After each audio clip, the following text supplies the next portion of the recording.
As you can see, is Sages of a New Age, How Social Media and Film Interact. So this panel is part of a larger series of events for the Nevada Women's Film Festival, and I am very pleased and proud to announce that we are now, this year, in our 5th year, which is a really exciting milestone for a film festival. So if we could all take a moment, not only to celebrate that, but our fearless festival director, who it's hard for me to see, but I believe she's seated in approximately the 3rd row. She can wave. Let's all just stare at her awkwardly for a moment. But there are a lot of volunteers. There are many volunteers who make this festival happen, but Nikki is leading us all. So thank you so much, Nikki, for what you've done this year and the last several years in making this festival a reality, not just for Nevada, but also for female filmmakers and women on screen everywhere. So yeah, let's take another moment and congratulate Nikki. Yay!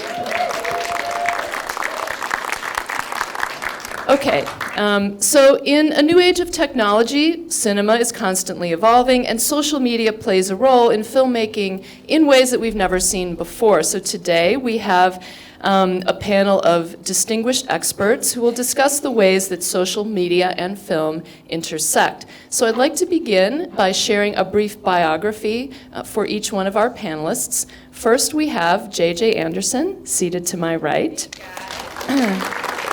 At the age of 21, J.J. Anderson was hired as a talk show host at an independent sports television network. While there, she worked side by side with Mortal Kombat producer and the station's founder, Larry Kasanoff, to deliver original quality programming on an international platform. As Anderson developed expertise as a host and interviewer, she discovered a passion for connecting with others and their stories. She got involved in producing in order to have a bigger role in shaping the storytelling process. Recognizing the ample opportunities and freedom in digital media, Anderson helped to establish the Los Angeles-based production company Hard Worker. Is that how you pronounce? Yeah, okay. Whose mission is to produce inspirational on-demand content. So I should say Hard Worker is actually spelled almost as an acronym, HRDWRKER. At Hard Worker, Anderson strives to motivate audiences by exposing them to captivating stories of modern-day trailblazers. Since the company's establishment in 2014, she has had opportunities to create segments and series for world-renowned media corporations and entities, including Nylon, Juxtapose Magazine, CAM, the California African American Museum, and the Center Theater Group. Welcome, Ms. Anderson. Next, I believe we have, second to my right, Angelica Nwandu. Angela Nwandu is the founder of The Shade Room, an Instagram-based media company. It is a news hub that covers celebrity gossip, politics, and Black culture. The Shade Room has over 15 million subscribers across all platforms. Nwandu has been called the Oprah of the current generation. In 2016, Forbes named her to its 30 Under 30 list, declaring that she revolutionized celebrity gossip with the founding of The Shade Room. The New York Times has called The Shade Room Instagram's TMZ. Nwandu has been a Time Warner HBO Fellow and was selected for the prestigious Sundance Screenwriters Lab in 2014. The feature film project that came out of that lab, Night Comes On, which I saw at Sundance, and which we are screening today at 2 p.m., immediately following this event, was developed with co-writer and director Jordana Spiro. It premiered at the 2018 Sundance Film Festival, where it won the Next Innovator Award. Samuel Goldwyn Films acquired the film for distribution, and it was released in theaters and online in August 2018. Nwandu has a bachelor's degree in business from Loyola Marymount University. Welcome, Ms. Nwandu. Okay, I believe next we have Danielle Jablonski. So let's welcome her. Danielle Jablonski is an owner and executive director of Clexacon, which I believe is coming up April 11th to the 15th. Also Dash Productions, Dash Photos, and Tello Films. She's responsible for coordinating the logistics of all companies and working with venues and vendors to ensure smooth operations. With experience in graphic design and web design, Jablonski also oversees the company's graphics and branding.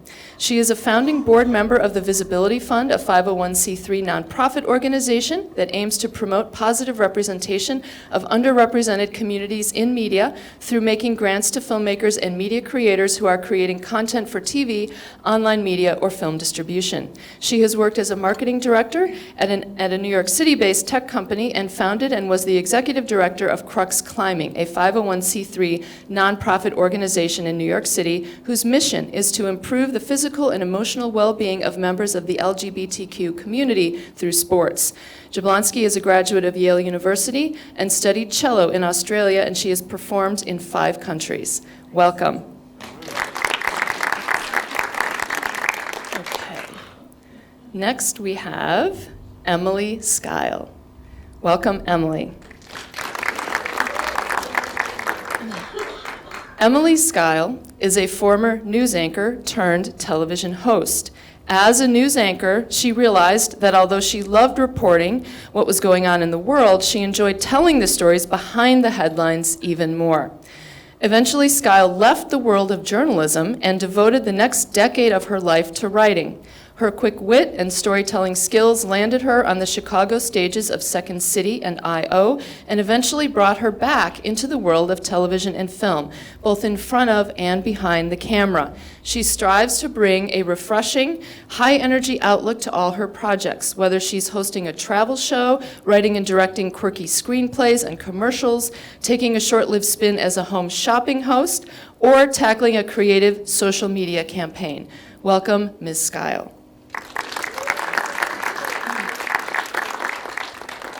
And next we have the very exciting Mr. Shahab Zargari. Welcome, Mr. Zargari. Shahab Zargari is an award-winning filmmaker with a passion for art, photography, music, and creative advertising. He joined the University of Nevada, Las Vegas in 2016 as the communications coordinator for the College of Fine Arts. His job responsibilities include communications and social media management for the departments of art, dance, film, theater, the School of Architecture, and the School of Music, as well as the Performing Arts Center, so it's a huge job. Zargari is currently the social media manager for UNLV's Coca-Cola Regal Films Contest finalist, The Big Wish, helmed by students Nicole Peterson and Lily Campisi. So if you want to help us out on that, just a little plug, hashtag Rebels Big Wish. Zargari graduated in 2000 from the University of California at Irvine with a degree in sociology and a minor in education. Welcome, Mr. Zargari. And our final and perhaps most exciting guest, sitting far from me at the extreme right of the table, Ms. Tina Ratterman. Welcome. Tina Ratterman brings over 20 years of film marketing expertise to Big and Digital, a boutique distribution company she founded in 2009 and brought to Las Vegas in 2010. Big and Digital distributes educational films to museums and planetariums worldwide. Ratterman is well-versed in the giant screen industry, beginning with her work as marketing director for the Kentucky Science Center and its IMAX theater in 1997. She has been on multiple sides of the business, allowing her to appreciate and understand the needs of exhibitors, distributors, and producers of giant screen content.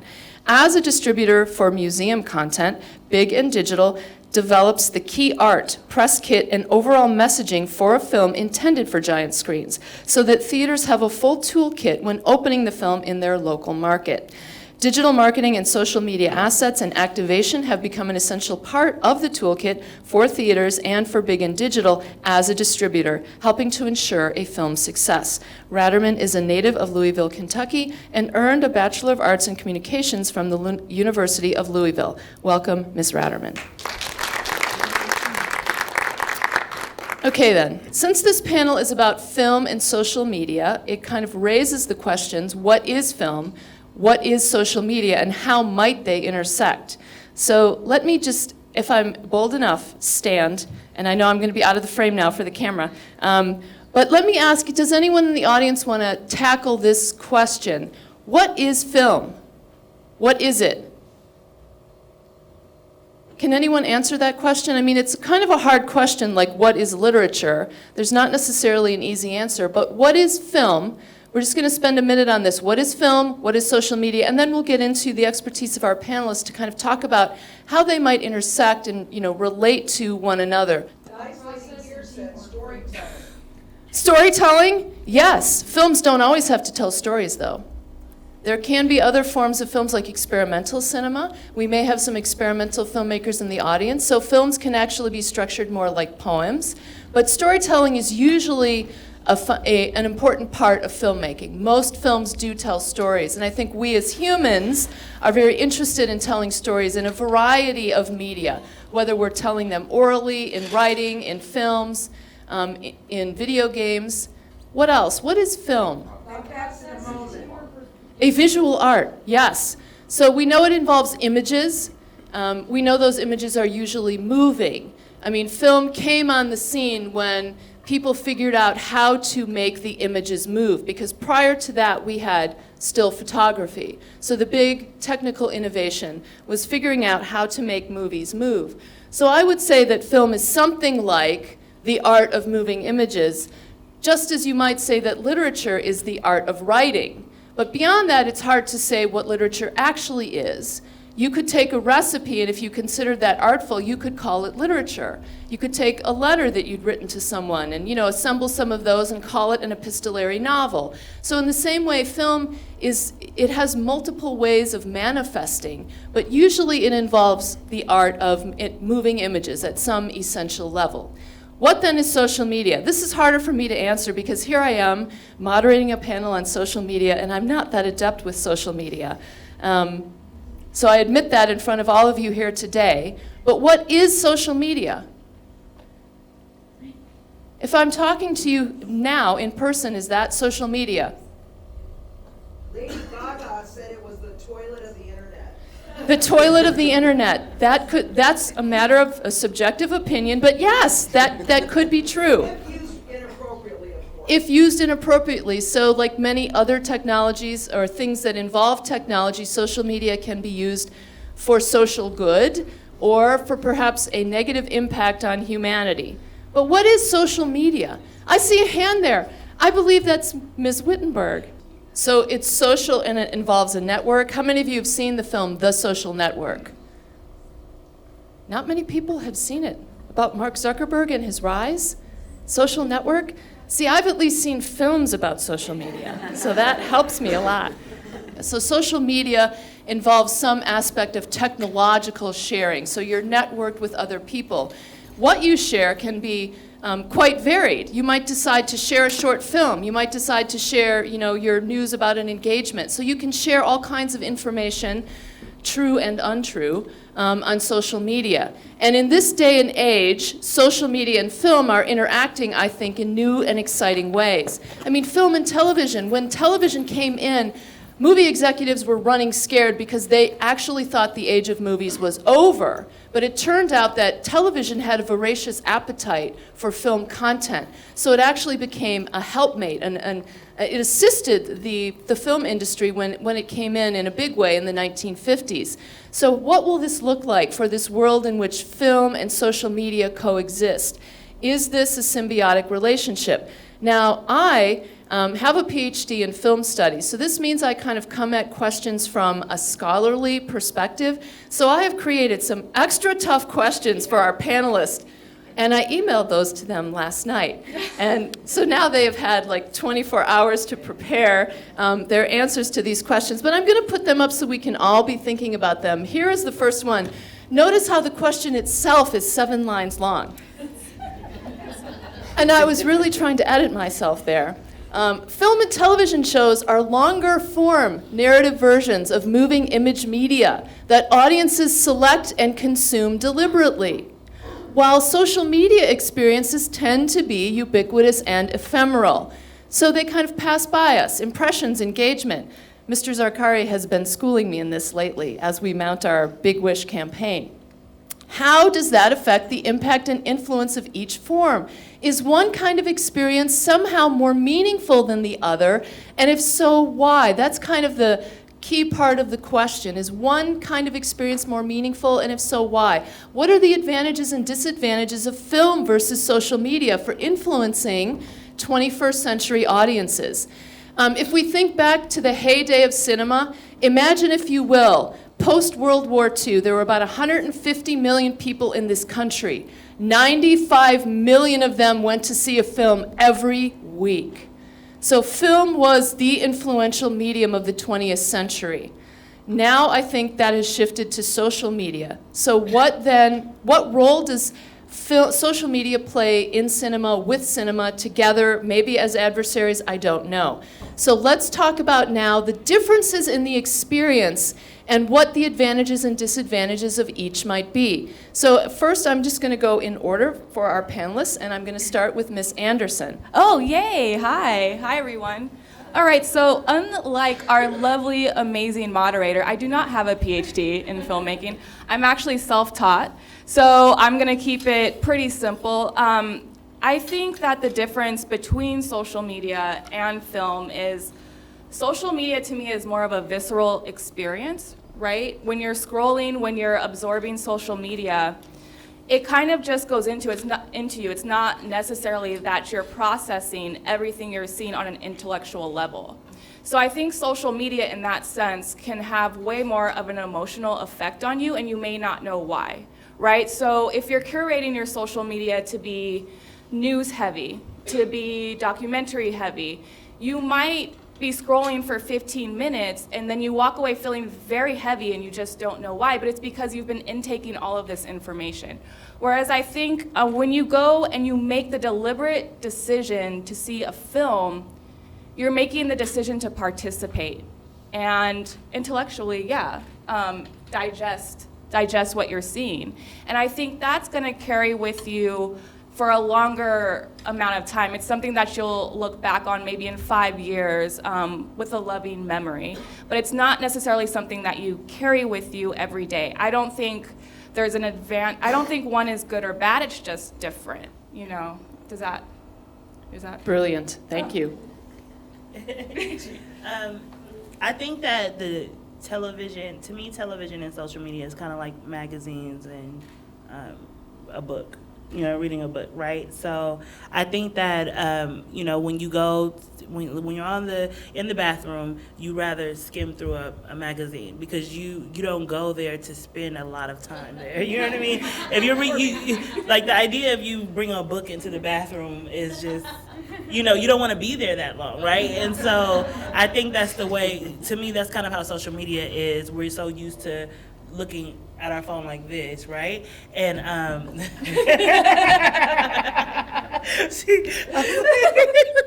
sorry, it was something on my phone when I went to go pick it up. But you're used to looking at your phone vertically like this, right? And so when you watch a movie, it's like that. And you don't really it's not really comfortable to watch a movie or a long show on your phone like this. You know what I mean? And so I feel like they actually work together. I mean, even for the younger generation, like the millennials, I don't watch TV anymore. My TV is YouTube. It's social media. I feel like storytelling, we tell stories on social media as well. They're just quicker and faster stories. And so it's conditioning us to get not only quicker and faster content, but it's also conditioning us to be able to curate, like you said, our own feed. And I feel like TV is never going to go anywhere. I just feel like it has to adapt to the new climate and the new behaviors of the new generation that's coming up, which is we want to be able to choose our channels. We don't want to get a package deal. We want to be able to say, oh, I'm going on Netflix and I'm watching this. We want to on demand. We want to be able to curate our own, like Hulu allows us to, pick our shows and things like that. And so I feel like television has to adapt to the new landscape, I would say. I mean, when I think of television, I think of Hulu and Netflix. That is television now. I think, though, that television and films actually are a longer format, so they're able to tell real stories. I think people do still want to be invested in a story and see that arc and watch people actually live out those storylines for us. Whereas social media is more about snippets of information, snippets of stories, and we can ingest a lot at a time, and we ingest it without realizing it, but it is still snippets compared to full stories. And I think as humans, we really value stories, and we really get invested in characters. So I think that they're very different in that way.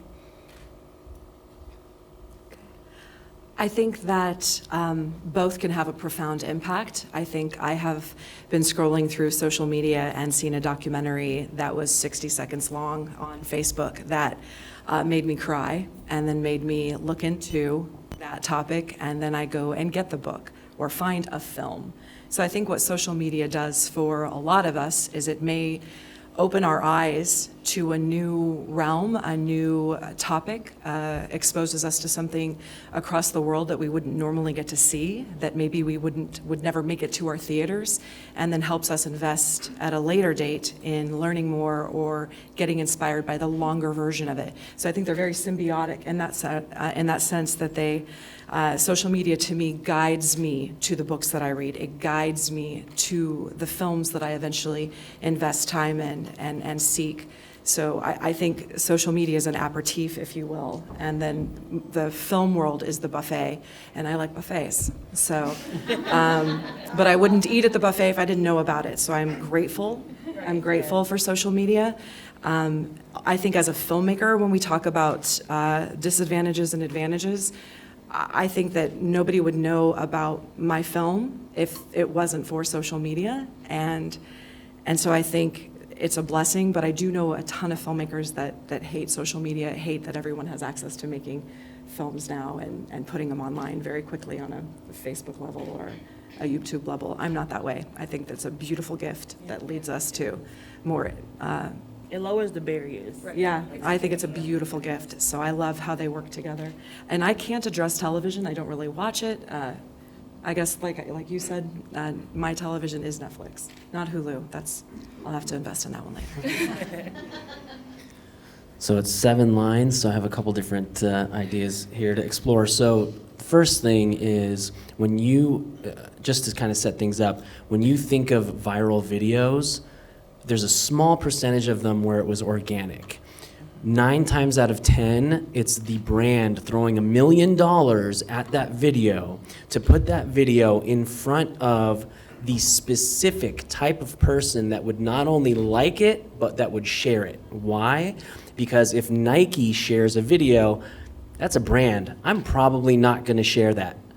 But if Jill shared it, and she's my friend, and I liked it, I'll probably share it. So they're banking on that domino effect.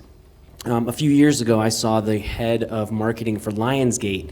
He was speaking at CES here in town, and he was talking about the fact that they love social media, because before, when you would market a film, you had a small window, it was 3-6 months before it came out, and you really had no idea whether or not these billboards or television commercials were really getting to the perfect target market. It was just kind of everyone. Now, if Lionsgate is putting out a horror film, they can target people who like horror films and things of that nature. So social media in marketing films, especially at the Hollywood level, it's huge.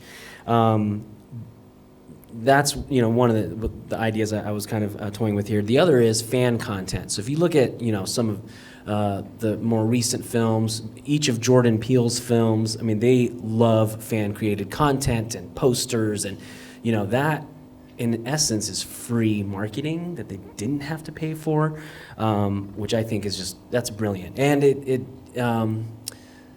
makes the fan more involved, that they are actually participating in the marketing of the film. But to also address the shortness of social and the ADD that everyone says that we all have, and I kind of don't believe that to a certain extent, but the perfect example, about 1.5 years, 2 years ago, there was this absolutely beautiful documentary that dropped on YouTube. And it was about Jason Momoa, who we all know and love, right? And about how he raises his children. And it's 10 minutes long. It's a 10-minute film documentary about Jason Momoa and how he teaches art to his kids. That's what it was. But it wasn't. It was actually a commercial for clothes. And people sat there and they watched the entire 10-minute film on YouTube. So I don't think as humans we're, into these 30-second, 60-second things just because our brains are wired that way now. I think we do crave stories, and I think if you can, instead of this film versus social, if you can merge it in a certain way, just like how Carhartt did to sell pants, and they teamed up with Jason Momoa, I think it's possible to have a win. Okay, so So my thought on this is that film is more entertainment and social media is more amusement. We educate and entertain in the films that I distribute, and social media is very important to support our films and to get the word out and to support that. I think some of the advantages of social media is it's simple and shorter length of content, and film is usually longer in length, and a disadvantage of that would be that the films are more expensive to make and they take longer and they're probably harder work, maybe not, but I think in general films would be more advantage of the content because you can get more into the film than you can on a social media short piece. So that's my short answer. Thank you all. Okay, well, let's clap. Definitely worthy of applause. I would like to go to our next question, which is a question that was important to me to include, kind of given our current media environment, because if we are spending a lot of our time or more and more of our time with social media, I think it's a highly pertinent question. How are film and social media effective at representing human truth and motivating us to act for the social good? What kinds of distortions or misinformation might be likely to occur in each form? Because of course each form, can perhaps catalyze or at least allow misrepresentations or misinformation. And as we all know, human truth doesn't necessarily depend on whether something is fictional or non-fictional, because a fictional film can get at a very fundamental human truth about like the way we love or the way we fear or the way we relate to one another. But I think kind of a pertinent question relates to how these platforms make us better as people, better or worse as people, and better or worse as citizens trying to help one another in our local communities and even, on a state level or nationally or internationally. So I'm trying to think about what order to go in. Would the panelists be okay if I reverse this time and start at that end of the table and then work my way down? That would mean, Ms. Ratterman, that you would be speaking again. Are you prepared to do immediately following your last answer? Okay, thank you so much. So let's begin then with this question. What about like the social good, like truth? Like how good are both of these platforms at that, or what problems might they have? I think they both can be effective in human truth and motivating social good. Again, I come from the giant screen documentary format, so I think that film is more effective to me in representing this than social media, but again, I'm a little biased on that maybe. I do think social does work, and I do think that both have distortions. I think fictional films obviously are distortions and not complete truths, and also like in social media, people have their fake selves on social media and they don't fully disclose who they really are. They share what they want us to know. So I feel like both can be good for human truth and motivating people. But again, I come from the film side more so, in that I think it's just a more effective tool for representing it. Thank you. Shahab, would you like to follow up?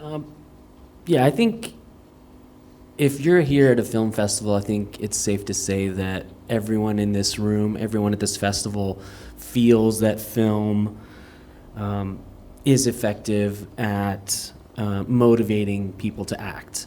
Someone earlier on the panel said something about when you watch a film, you sit there and you actually process it. Sometimes you leave a film and you're thinking about it for 3 weeks straight. So I do feel that film is definitely effective. Social, on the other hand,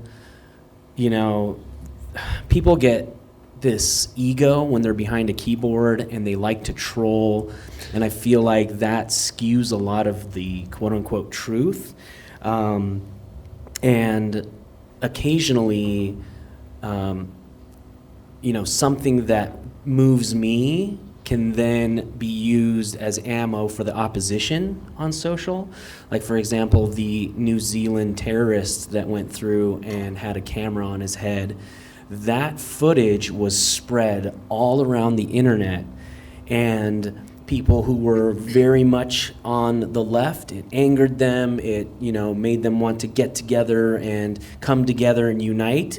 And on the other side, you would see people who were jihadists, and they were sharing it all over WhatsApp saying, we told you that the infidels wanted to come after us. Here's your proof, trying to get those people to side with them. So I think it can be very dangerous and scary.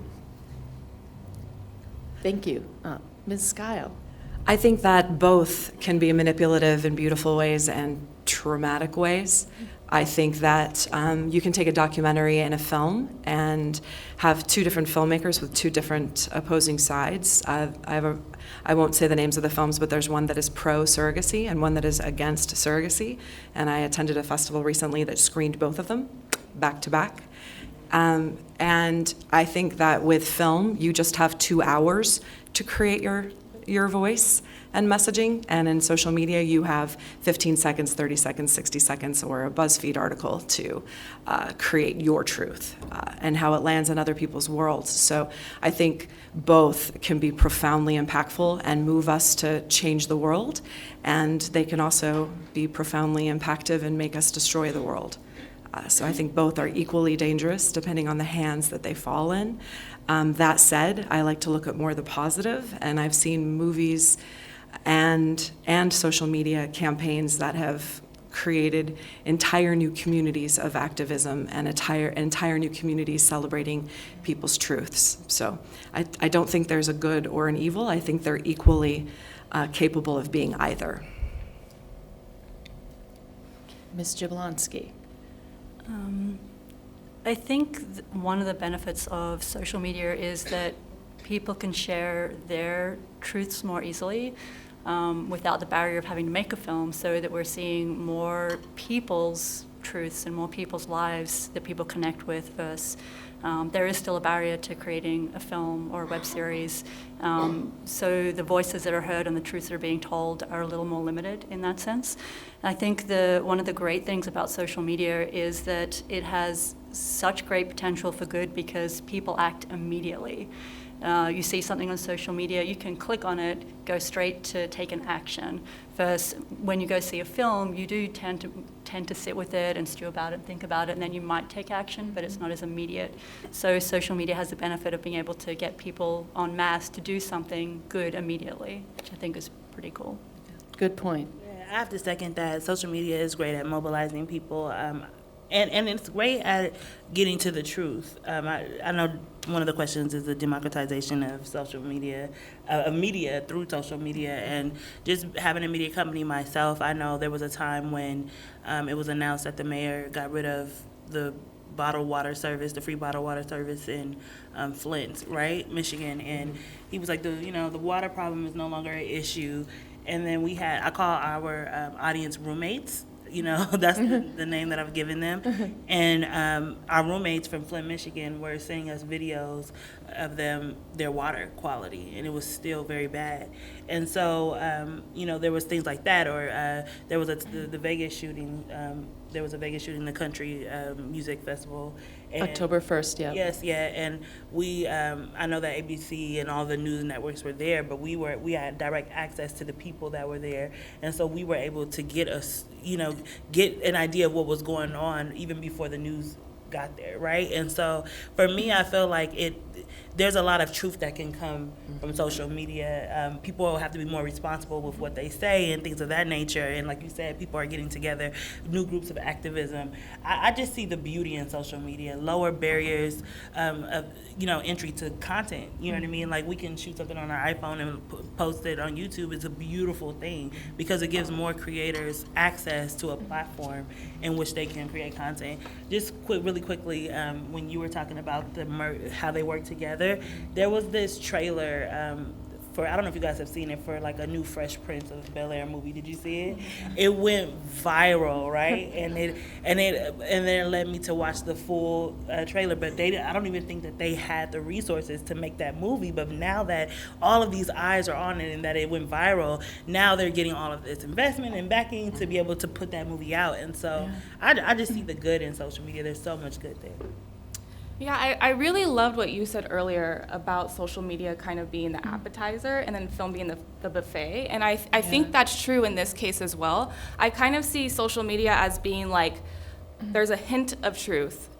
And then film is where it's explored and it's solidified, right? So, for example, the film that we're showing tomorrow at 3:15 plug, The Fills is about a young woman who's going through depression and anxiety. She's an entrepreneur. And I found out about her through social media, and she was posting her experiences, but it was very clear to me that it wasn't hitting. And I just really enjoyed that she was so honest and open about this. And so we decided to make a film about it in which she could invite her friends, her family. And the response was amazing. And it allowed people kind of to understand themselves and also family members that were going through depression. But without that film, we wouldn't have had the opportunity to kind of solidify what she had written on social media. I think another example of this is Dreamhampton's R. Kelly series. We knew about this for years. You know, there was a man who was very dedicated to writing about R. Kelly and exposed all of these truths on social media, on BuzzFeed. But it wasn't until we all saw this series that there was action, you know? So I think that social media is like the beginning of the truth. And then film, if we're so lucky to follow up on that, is kind of the solidifying it. That's a great quote. Social media is the beginning of the truth. Yeah, that's great. Okay, thank you all for your responses to that question. I think we'll do one more round of one more round of questioning from me, the moderator, and then we'll throw it open to the audience. And then if we have time before the session concludes at 1:30, I do have more questions for our panelists. I can circle back with those, but I'd like to have all of you get a chance to ask your questions. So let me go then to this question, which does in a way shift the focus to all of us and the kind of power that we might have in this era of media democratization. And a couple of our panelists alluded to this. So critics and scholars have sometimes referred to the democratization of media in the 21st century as media technology has become more available to all of us. Has greater access to the tools of film and social media translated into more power and influence for average citizens, and if so, how? And for a while, we have had, tools at our disposal to create media. I mean, we probably all have had all of our lives access to paper and a pen or a pencil. But how many of us have written, for example, a popular novel or an award-winning novel? How many of us have had access to cameras from the time we were very young, but how many of us have made, films that have garnered a large or a national or international audience? So the availability of the technology is not necessarily the only barrier to being someone who has power and influence. So I think it's relevant and important to ask, what power do we have as citizens in this age in which we apparently do have media technology available at our fingertips? So I'm going to mix it up this time and perhaps start in the middle of the table and work this way. So I'll start with Ms. Jablonski, I'll move this way, and then I'll cut back to our three other panelists. So Danielle, if you would care to start, what about the power and influence of citizens in this age of media technology? Do we really have more power? And if so, how and why? I think we do. I think in a couple of different ways, like one panelist before was saying about in terms of news events and things coming up, we have the power to actually make some issues that are really important visible, where before we didn't have any power to do that because we couldn't get a video of it and share that widely. I think in terms of being a content creator, social media gives us a platform where if we have a story we want to tell, but we don't have a major network or distributor behind us, we can still have our story reach the audience we want it to reach. Whereas before, we couldn't do that. And especially for queer films and LGBTQ content, which I'm particularly interested in, it's really hard to find that in mainstream outlets still. So having social media and having the barrier to entry lessened a little bit allows people from our community to tell their stories and get those stories out, and for us to be able to find them. So I think it's definitely empowered all of us in that sense. And then Ms. Nwandu. Yeah, I would agree. I think that it's empowered. I mean, listen, of course I'm going to have this perspective. I had $100 and invested that in a business that now is one of the biggest black media companies in the world. And so for me, that I wouldn't have, thank you. That came from me just speaking my truth on social media that eventually led into becoming a media company. So I feel that there's a great opportunity and I love the democratization of media.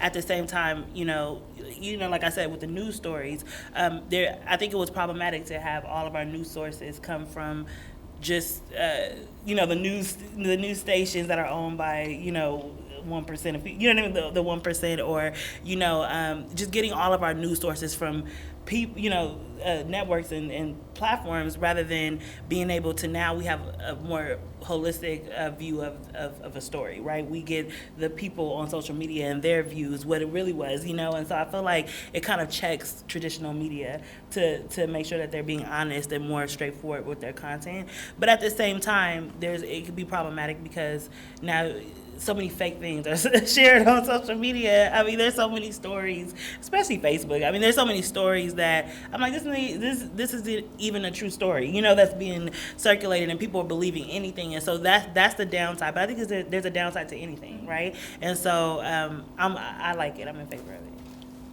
And Ms. Anderson, so do we really have more power as citizens now in this age of film and social media technology being at our fingertips? I definitely think we have more power, and I mean, I think what's really important here is the accessibility, right? Like, I'm thinking about what you're saying of starting with $100, and now look at where you are. When we first started, we didn't have anything. We had to use cell phones to shoot. We cut off earphones to make mics, and without the democratization of media, you wouldn't have the accessibility to these tools. I think because media is democratized more so, companies are understanding that, and they are making affordable tools accessible to people. And so I'm just very excited about it. And I think, going back to like what you were saying, yes, there's a negative side to everything, but it's really up to us, and it's our personal responsibility to check that and to figure out what we're taking in. It goes back to curating and holding yourself responsible for the information that you're receiving and sifting through that. So you're saying we have more power, not just as consumers of media, but also creators? Absolutely. Given the accessibility of the technology. Yeah. We're going to skip over then to Ms. Jablonski, and then we'll finish out that question with our other two panelists. I think she means me. Oh, sorry. That's So, great. so do we have, Ms. Jablonski, in your estimation, do we have more power and influence as citizens now that we have this media technology at our fingertips? Has that really translated into us, being more influential as citizens? Yes, I think it definitely has. I work with several producers that are making content for Giant Screen right now, who never could have made a film for the giant screen in an IMAX theater before digital technology and social media. One example, I distribute a film called In Saturn's Rings, and it was a project that's been at 12 years in production. And the producer of that film, it truly was crewed and funded by social media. He raised over $225,000 from donations using social media, and over 100 volunteers are were on this project, and there were image processors all over the world. It's a film about real images from space. So the images were free. They're sources from Hubble and Cassini and NASA's public domain. So it was a film that was made in a basement. it started out called IMAX in a Basement, and then IMAX wanted to sue for that, so he had to change it to Outside In. And then the title, again, online, he had people like helping pick titles. So that is a huge film that is doing well. It's narrated by LeVar Burton, and but the problem with this film too is it's not traditional for the giant screen market. So it's still like really hard to get that film programmed in the museums. So that's my job, is to get it on screen in museums. And the museums are hesitant to book it because it's different and it's not the same old traditional documentary that follows a nature scientist through their science work and learning as they, or an astronaut. So it's a very different project, but that's a great example of how social media made that film possible, and it's doing very well. The credits are 3 minutes long because there's over 2,000 names in the credits, but it's an amazing project. And my other, I have another, so giant screen content is about 2 million to 8 million are the average budgets for films in the industry, and I work with at least 3 producers who are producing under 1 million. And those films are doing well in giant screen. So it would not have been possible for them to make films in the industry without using the IMAX cameras with 1570 film, and one reel is only 90 seconds when you're shooting in 1570 millimeter format. So now that digital is around and everyone is converting to digital and laser theaters, it's totally becoming more accessible. So if you all want to make a film for giant screen, just let me know.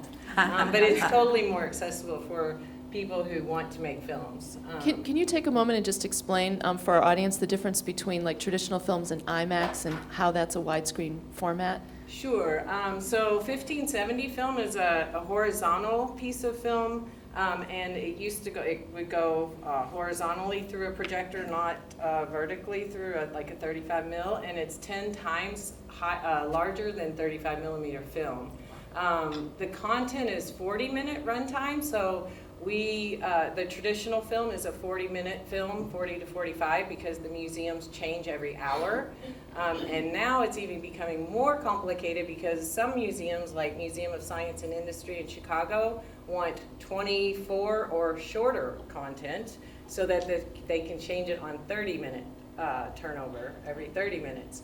So there are some producers who just are like, I cannot make my 40-minute film a 20-minute film. It's just impossible. Like, it's just really hard. But if you don't create those multiple runtimes for the museums, you don't get in those theaters for your content. So it's becoming more difficult too. Like when we all thought we would save money because a film print, a 1570 film print for the museum cost about $20,000 just to get the actual film print to put it on the screen.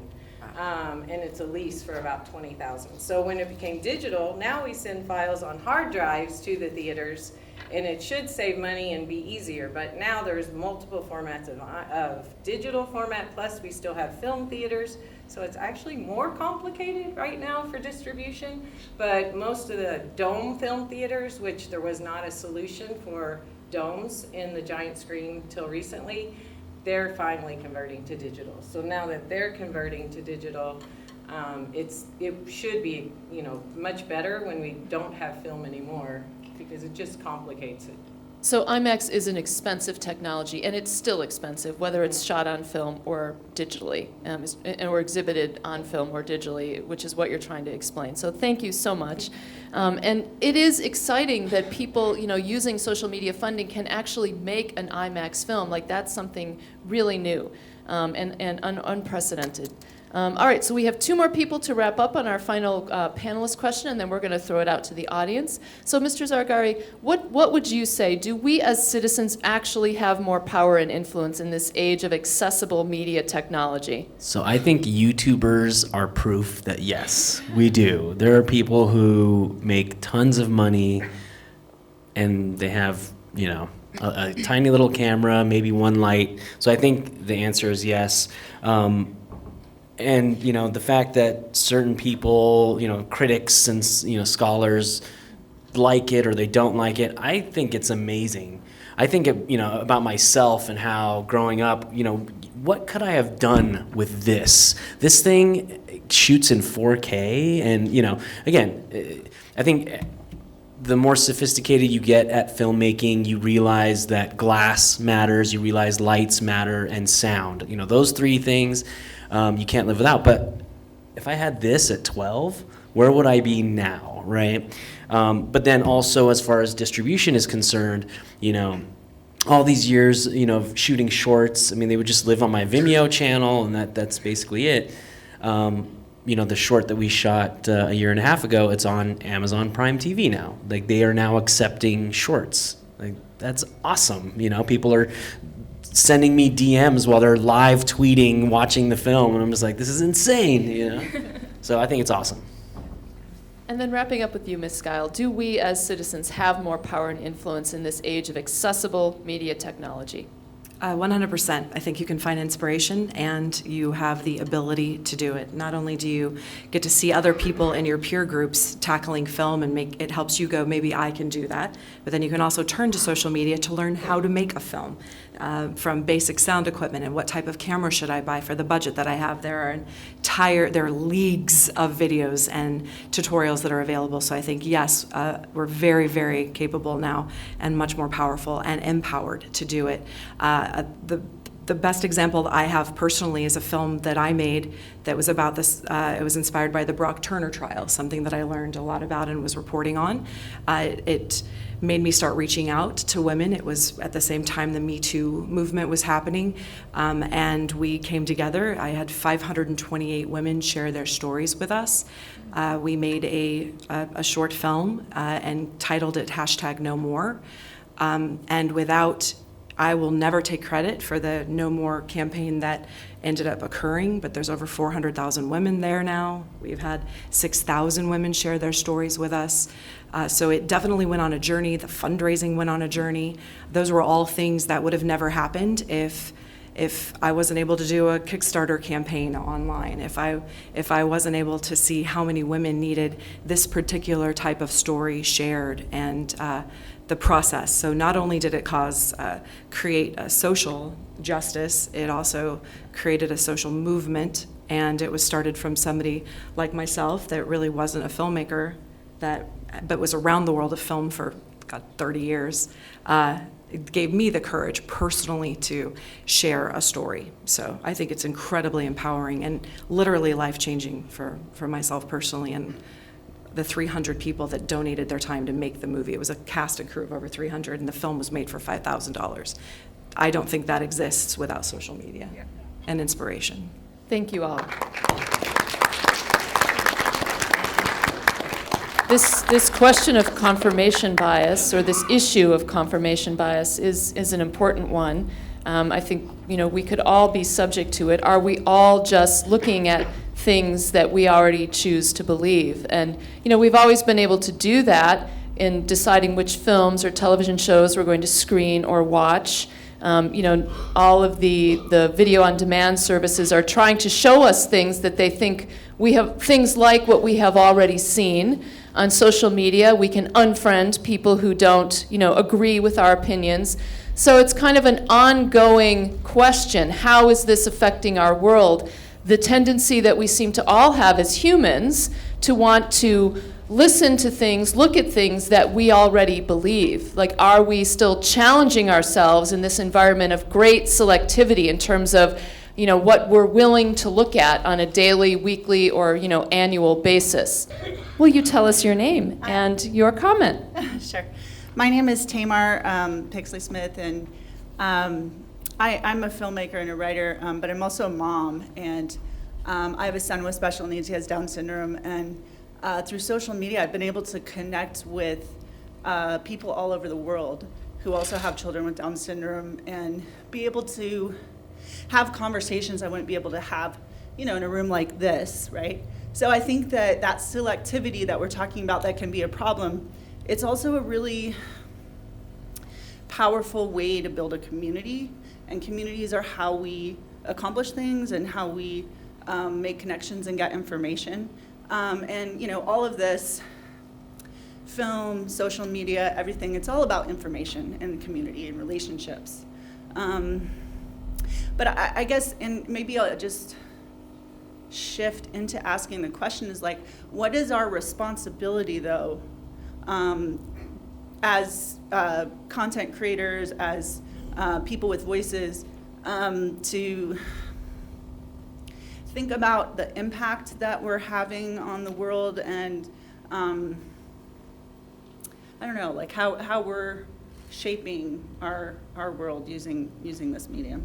That's a great question. So what is our responsibility as citizens, as media makers, as owners of large companies in some cases, to the world? And I don't know how we want to start. Okay, great. Ms. Anderson. First, I just really want to thank you for sharing and everything you're doing. I know that it was like when you were talking, it was so genuine, and I really appreciate you being here and sharing.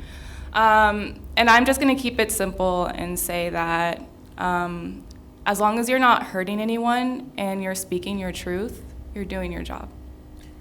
I was actually going to second that. That was actually the answer I was going to say, is our responsibility is to speak our truth. And, that's the same thing in film, and it's the same thing on social media, is that we have to speak our truth, and however that shapes the world it shapes the world and makes the world a better place, because everybody is then encouraged and inspired to speak their truth. I think I 100% agree with that. You tell your truth, and however it lands in your world, you can't control how it's going to land in someone else's world. But if you're true to yourself, it's okay. But with our film was a movement where people had felt assaulted. And so as women share their story, it could get very gray. It went from sexual assault can be black and white on most things, but every once in a while there's a sliver of gray, and it causes confusion and misplaced empathy. And so what we decided, and it was a huge conversation because so many people were starting to join that movement, we decided with 14 women's organizations that we would have women share the date of the incident. So the movement itself was started with a mattress and a woman who wrote, October 27th, I was raped on this mattress. I have a voice. I will be heard. I am a victim no more. That's how the hashtag no more came about. So we had people remove the names of the individuals so they could share the details of the stories without putting the name of an individual, to avoid mob mentality for those chances where that a pitchfork could happen and someone's life could be destroyed. I don't want to destroy anybody's life, but I do want justice. So that was the compromise we made as far as being responsible for something that we had instigated. So it was a conscious choice. So Shahab, what about this? What are our responsibilities as citizens and media makers? What should we be thinking about ethically, morally? Well, I think one of the most important things to implement because we're talking about social media, right? And social media So, and film and the ways they intersect. Whether you're promoting a film or you are tweeting or Facebooking as, your production company or what have you, I think it's very important to go about it thinking of who your target market is and how they will be affected by that. The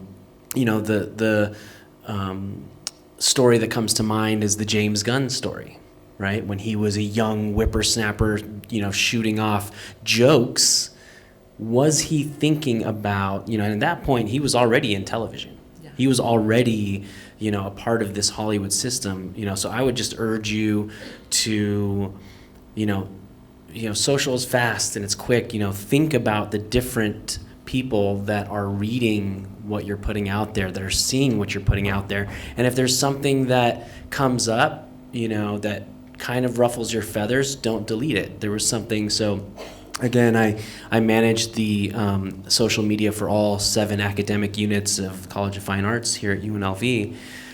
And there was a dance performance that was very recent, and the choreography was created by a gay man of color, but the costumes that they had, so the entire piece was about masks, right? And dehumanizing the dancers that were on stage. We got an Instagram direct message essentially calling out the costume as blackface. And so, you have to be conscious of that those situations will come up. And I just went to the chair of the dance department and we talked about it, and we did respond to the direct message and said, listen, that was not the intention.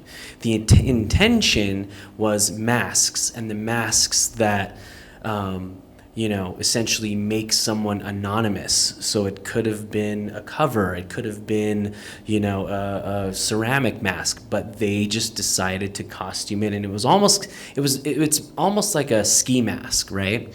But there was holes and everything, and so that's how they interpreted it. So we said, we are very sorry that this still image invoked that type of response from you. When and if the dance department puts on this specific choreography again, we invite you to come and experience the full choreography for what it is and what the person who was gay, who was African American, what they put of themselves into that piece. So, it could have been easy to just ignore it or be snarky. You have to constantly be thinking about how people are going to react to what you're doing. I think it's important to remember that we all have our own biases that we may not be aware of, and that in telling our truths, sometimes we are going to do something that is going to be upsetting to somebody, and to just own that and be able to respond appropriately and listen and learn. The question of what responsibility artists have, for their work, or any of us as, commentators on social media, it's a difficult question. Perhaps the most infamous example comes well before the age of social media. Have all of you heard of a film called Triumph of the Will? If you haven't, you can Google it. It became quite an infamous documentary. A female filmmaker, Leni Riefenstahl in Germany, documented the 1934 rally of the Nazi Party in Nuremberg. And she was quite a virtuosic filmmaker. She had moving cameras installed. She created a documentary that the world had never seen in terms of its artistry, but it also became infamous because it helped unite the German people behind Adolf Hitler. She always claimed that the effects of the film were not her responsibility as the creator, that she just tried to document the rally and make a good film, and beyond that, it was out of her hands. But for decades, people were trying to get her to admit her responsibility and apologize for the effects that the film had, and she never would. And she lived to be over 100. So that was a very fraught example and an extreme example, but all of us as makers, even if we just comment on social media, can perhaps have that comment, taken out of context. It can spin out of control. So it's an even more pertinent question, I think, today than it was, back in the 1930s, when fewer people had access to those tools. Can someone tell me? Oh, I have a watch. Okay, so it's 1:20, and Nikki is waving at me. Nikki, what would you like to say? Yes, please, come down. And now we have, approaching the microphone, Miss Nikki Korda, the executive director of the Nevada Women's Film Festival. We know she's going to say something great, so let's applaud before she even speaks. I feel very acknowledged. Thank you very much, Dr. Addison. Okay, so my question has to do with not so much being a maker, but being a consumer. And this is something that's been bothering me so much. In our society, we are more divided than ever. And it's really serious. It's not just fake rumors or, celebrity, fake this or fake that. Fake news, and I'm so glad that you brought up Triumph of the Will. Propaganda has been around for a long time, but what do we do as a society and as educators to help our students, to help our friends, to be better critical thinkers and to know better than to fall for trolls that can influence a presidential election?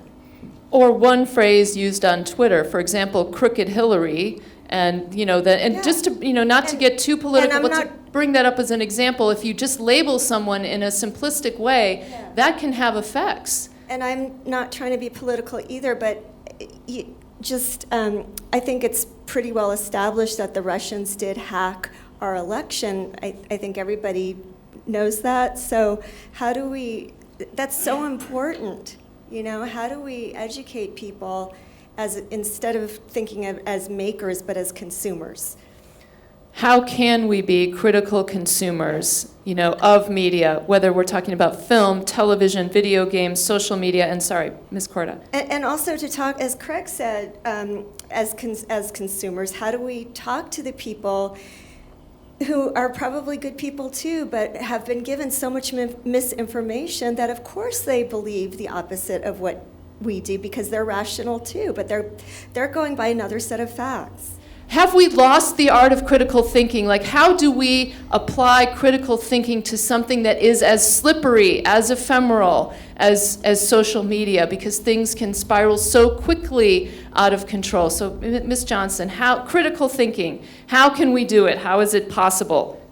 I think it's just constantly asking the question why and taking the time to go deeper. Listen, as painful as it is, sometimes I dive into Fox just to figure out how they're thinking and why they think the things they do. I as painful as it is, I do it. I am an empath, and I try to be as patient as possible. A while ago, I made a series called As a Woman that kind of documented how, I guess, just the disparities and how women are treated in the workplace. And a guy wrote back, well, women are treated differently in the workplace because they're not as educated and they're not as equipped for these jobs. And at that point, there's really nothing to say. Sometimes, as much as you talk to somebody, it's not gonna happen. But all you can do is respond with love and patience. And personally, as a critical consumer, always asking why, always digging deeper, always taking the time to read 10 more articles on a subject or social media posts, whatever you wanna call it. Thank you. Ms. Nwandu. Yeah, I would agree. I think that fake news is more, I would agree. I think that fake news is more prevalent, but also information is out there as well, more accessible. And so I think that, with Donald Trump, I'm just using him as an example. He talks about fake news all the time, but then he has this Twitter platform where he can just spew all of his foolishness, But you can get direct information from him, if you wanted it to. And so so I think that, information is easily accessible, and now more than ever, I think that we know that we have to do that further research nowadays because we know that it's just so much easier to spread that kind of stuff all over the place. Thank you. Is there, and I'll raise this maybe if the two of you want to respond to, is there a site that you recommend for, debunking some of the false information that circulates on the internet? I know I have mine that I go to. Sorry? Speak Tonight with John Oliver. John Oliver. John Oliver is great. Sean King is really great to follow on Instagram. He's amazing. She said the library. The library. Yes. The library. How do we even find our way to the library anymore? It's mysterious. It's hidden. Sorry, Ms. Jablonski. Forgot what I was going to say. Can you come back to me? Okay, so and can you lean into the microphone, Ms. Skyle? People still believe the earth is flat. So there's a lot of ignorance out there and willing ignorance. In fact, if you go and find their Facebook posts, the Facebook group for flat earthers, it's phenomenal reading. I think that all you can do is, as an individual, before you hit the share button, for the love of God, read the article. Yeah. Just read the article. That's step one. Read the article. Look for grammar. If it started out as ABC News says, but when you go to the actual article, it says about Bill's Center is the ABC, it's probably not a legitimate article. So I think all we can do is, when you meet those flat earthers, if you will, is smile sweetly, pet them, tell them they're pretty, and then point them to another source. Thank them for their time, thank them for their opinion, and say, if I've taken a couple seconds to hear yours, will you take a couple seconds to hear mine? And at the end of the day, I'm going to respect that you took the time to share with me. And that's all you can do. But I never argue with them because there are still people that think the earth is flat. Yeah, just going to be real brief on this. So I just tell my daughters that, screenwriting 101, when you're writing the part of the villain, their perspective is that they're the good guy and they are trying to help their family and their world. And so if you come at that, person or whatever that they're, off base, just remember that and it'll be slightly easier for you dealing with them. Well said, sir. And Ms. Ratterman. I stay in the world of reality pretty much in my film distribution and content and everything. So I think it's just important to ask questions, as others have said. You just have to ask for the truth and the facts and do the homework to figure it out and just don't assume things. And then jumping back to Ms. Jablonski. Yeah, I was going to say in terms of before you share it, actually read it, but also if you see something, just because it sounds right to you doesn't mean it is right. And we do often share stories that we're like, oh, this must be true, but we haven't actually done the research, and I think that would help if we all actually did that research. And I also think it's really important that we all take time away from social media to look after ourselves so that we can be more compassionate with people who we disagree with. Compassion and empathy, I think, are so important. And I think, we're all concerned because it feels as if perhaps people who practice willful ignorance have risen to positions of leadership, in our country. So that somehow seems to be an effective strategy, which is quite worrisome, I think. So, Nikki, thank you so much for bringing this, question to the forefront at the end of our session, because it's a wonderful way to conclude. We all need, I think, to be ambassadors of critical thinking in what we consume and what we create. So thank you all for being here today, for participating in this session. We have now a half an hour break, and then we're going to start again at 2 o'clock. And Gilda, can you tell me which theater we are in for our 2 o'clock session? Oh, we're in here. We're in here at 2 o'clock. So we're going to bar the doors. Don't leave, because we want to have you here as a night. Haha, okay, yeah. You may leave, but please come back for our 2 o'clock session. Nikki, is there anything you wanted to announce or say to everyone before they leave this session? No, thank you for a really great discussion, and I hope you come back and stick around for the rest. Circle back. We're going to be here at 2 o'clock and throughout the day, up until I think about midnight. So we're happy to have you with us for any or all of that. Thank you, and long live the Nevada Women's Film Festival.